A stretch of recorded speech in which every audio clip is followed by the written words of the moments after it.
Yeah, man.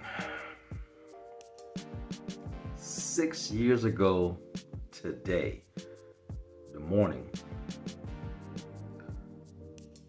Roger Nelson, aka Prince, passed away. Accidental overdose of the opioid fentanyl. He recently had 2 hip surgeries, one on each hip. And when you have pain and your job is to perform and make music, your body, just like athletes, is your source of income. And you got to do everything you can to keep your body up to speed to perform. And Prince was no ordinary performer. He did the splits, he danced in high heels, took a toll on his body, had those surgeries and got addicted and OD'd on the opioid fentanyl. Those that know me already know I love Prince. He influenced my life in every possible way through music.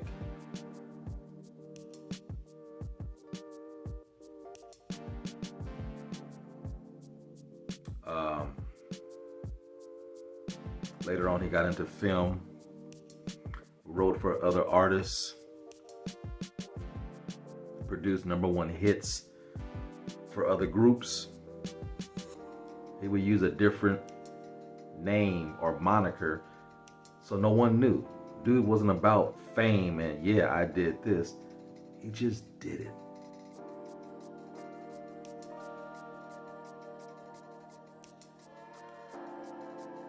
When something that impactful happens, you never forget what you were doing and where you were at.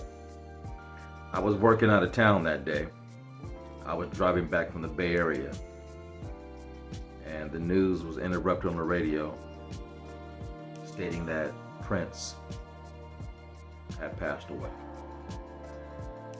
I was driving down Highway 5 going north, and Highway 5 is a boring freeway. There's nothing but just open land. As I was driving, I'm looking around my surroundings. There was nothing to look at. I'm hearing the news about Prince passing away. And of course, they played music throughout the rest of the day as a tribute. That drive seemed so long, man. It was unbelievable, unimaginable. A couple of years prior, I did get to see him live in concert at the Oracle in Oakland, California. Me and a coworker went. Sheila E. came out on stage and performed. Larry Graham was there. Santana came out, threw down. It was incredible. And Sheila E., such an incredible talent. I remember she came out and she hopped on her knees on the ground, and Prince had the microphone dangling in front of her. He was dragging it. She was playing the drums on the stage floor and walking while Prince was pulling the microphone so he can.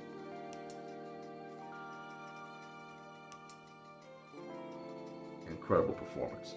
We cheered so hard, so loud when the show was over. Prince came back out and performed some songs that we never heard before, that was never released. An incredible encore. And he just smiled and kept looking around, because Oakland produced a lot of talent. Whenever he came to Oakland, those artists, Sheila E., Santana, Larry Graham, they're all Oakland based. He'll make sure he brings them to his show so they can perform. But when they found him dead in Minneapolis at his Paisley Park studio, shockwaves was everywhere. MTV, VH1, BET. Everybody was dropping the color purple.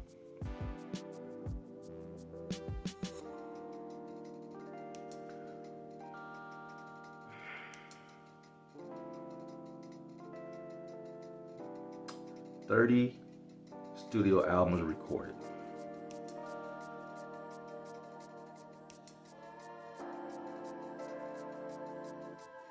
Unreleased singles, B-sides."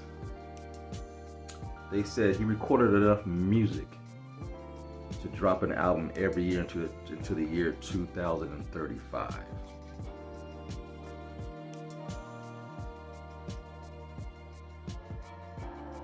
The tribute they did last year for the Grammys was amazing.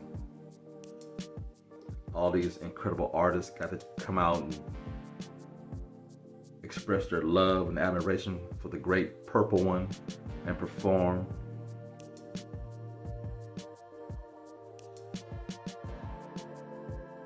Just know that everything I do as a YouTuber, whether it's poetry,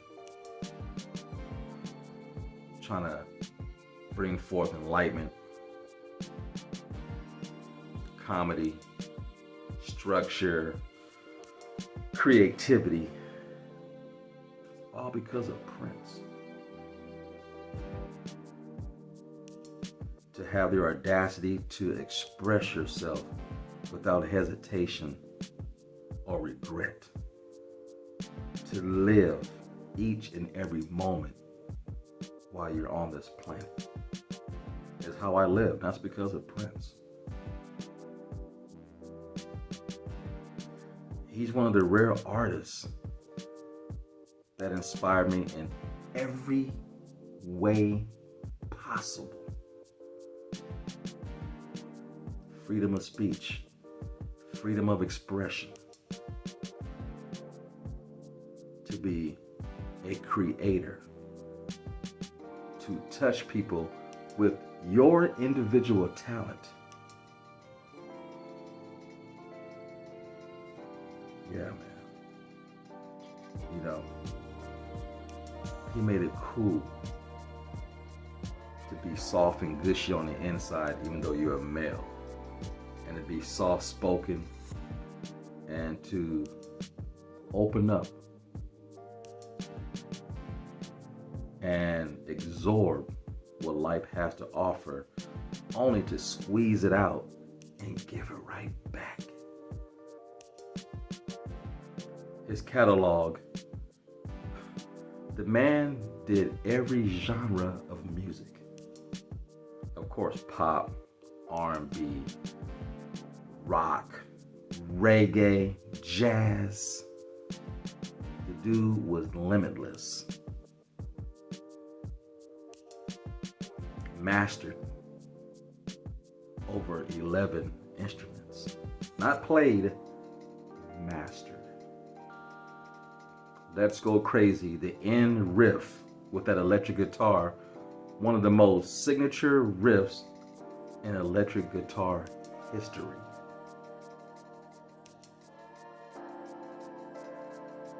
His play on words, "Let's Go Crazy," referring to the elevator as the vessel between hell and heaven. His play on words, I've never heard anybody in my life write that way, maybe except for Stevie Wonder. And he's a musical genius in his own right. I was talking to my cousin, who's a big Prince fan. He goes, "Man, TJ, look, check this out. Bernie Mac, Michael Jackson, Prince, yeah, they're gone. But we didn't see them get old. They died still in their prime. So every memory you have of Prince, he looked good,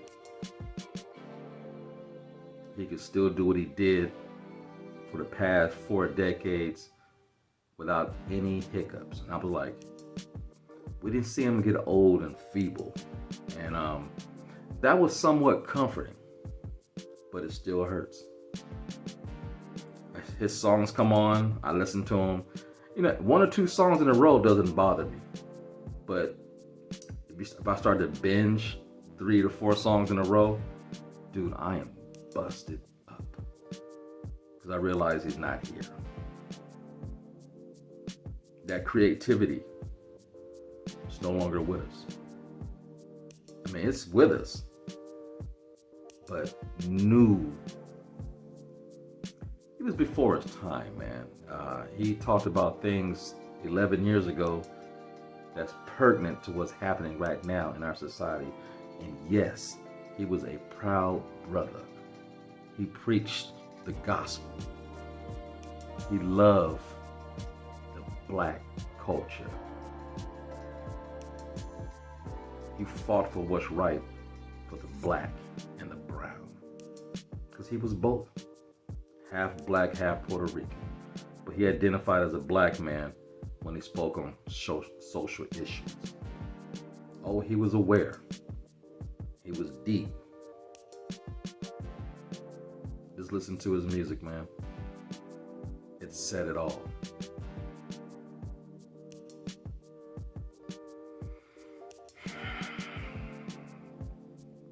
Yeah, man. 6 years ago today.